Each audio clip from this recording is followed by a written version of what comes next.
आज हम ना एक ऐसी कहानी की पढ़ते खोलने वाले हैं जो सिर्फ इतिहास नहीं है, बल्कि एक पूरी कौम की पहचान है। एक ऐसी गाथा जो बहादुरी, अटूट आस्था और बेमिसाल बलिदान से लिखी गई है। तो चलिए हमारे साथ इस गौरवशाली यात्रा पर चलते हैं और समझते हैं कि आखिर क्यों एक पूरे समुदाय को गुरु का बेटा कहा गया। रंगरेटा गुरु का बेटा, ये सिर्फ शब्द नहीं है। ये वो सम्मान है, वो खिताब है जो एक ऐसे काम के लिए दिया गया था जिसे करने की हिम्मत उस दौर में कोई भी नहीं जुटा पाया था। ये एक उपाधि है जो मजहबी सिख समुदाय को उनके ही एक सदस्य के अकल्पनीय साहस और विश्वास के लिए मिली थी। तो आखिर वो कौन सी घटना थी, क्या हुआ था ऐसा जिसने इस समुदाय को इतिहास में हमेशा के लिए अमर कर दिया? अच्छा, इसके लिए हमें समय में थोड़ा पीछे चलना होगा। साल था 1675, एक ऐसा दौर जब हवा में भी डर और खौफ घुला हुआ था। तो सोचिए जरा, साल है 1675, जगह दिल्ली का चांदनी चौक, और मुगल बादशाह औरंगजेब के हुक्म पर गुरु तेग बहादुर जी को शहीद कर दिया गया है। माहौल में इतना खौफ था, मुगलों का पहरा इतना ज्यादा सख्त था कि कोई भी गुरु साहिब के पार्थिव शरीर के पास जाने की सोच भी नहीं सकता था। हिम्मत करना तो बहुत दूर की बात थी। और ऐसे ही डर और खौफ के माहौल में एक नौजवान सामने आया। नाम था भाई जैता जी। वो मजहबी समुदाय से थे और उन्होंने वो कर दिखाया जिसकी किसी ने कल्पना भी नहीं की थी।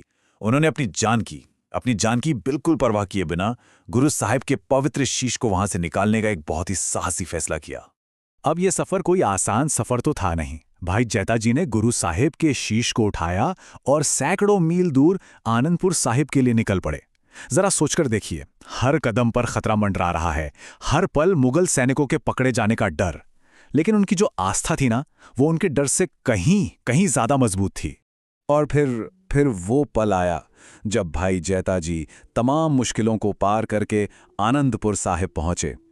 जब गुरु गोबिंद सिंह जी ने देखा कि एक नौजवान उनके पिता का शीश लाने के लिए मौत से लड़कर आया है, तो वो बहुत भावुक हो गए।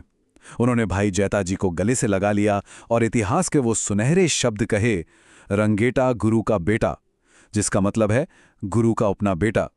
जानते हैं, इस एक घटना ने, इस एक सम्मान ने मजहबी समुदाय की पहचान को हमेशा हमेशा के लिए बदल दिया। अब वो सिर्फ भक्त नहीं थे, अब वे गुरु की फौज, खालसा के सबसे जांबाज योद्धा बनने वाले थे। हुआ ये कि जब गुरु गोबिंद सिंह जी ने खालसा पंथ की स्थापना की तो मजहबी सिख उसकी रीढ़ की हड्डी बने। भाई जैता जी अब बाबा जीवन सिंह जी बन चुके थे और शमकौर के उस ऐतिहासिक युद्ध को भला कौन भूल सकता है, जहां उन्होंने गुरु साहिब की रक्षा के लिए अकेले ही मुगल सेना का सामना किया और शहीद हो गए। पर उनकी वीरता यहीं नहीं रुकी। बाद में बंदा सिंह बहादुर के साथ मिलकर इन्हीं योद्धाओं ने सरहिंद में मुगलों से हर जुल्म का बदला लिया। इस समुदाय की बहादुरी का ये जो सिलसिला है, ये सिर्फ इतिहास के पन्नों में सिमटकर नहीं रह गया, ये आज भी जिंदा है। और कहाँ? भारतीय सेना की वर्दी में। खालसा के उन महान योद्धाओं से लेकर आज की भारतीय सेना की सबसे सम्मानित रेजिमेंट्स में से एक सिख लाइट इन्फेंट्री तक उनकी वीरता की विरासत आज भी जारी है। आपको पता है, ये रेजिमेंट मुख्य रूप से मजहबी और रामदासिया सिखों से ही बनी है, जो अपने पुरखों की उसी बहादुरी की परंपरा को आज भी पूरी शान से आगे बढ़ा रहे हैं। इस रेजिमेंट ने तो हर बड़े युद्ध में अपनी बहादुरी का लोहा मनवाया है, चाहे वो वर्ल्ड वॉर्स हो, या फिर 1971 में पाकिस्तान के खिलाफ जंग, या फिर कारगिल में ओपी हिल जैसी मुश्किल चोटी पर कब्जा करना हो। इन जवानों ने हमेशा देग तेग फतेह के नारे को आसमान में बुलंद किया है।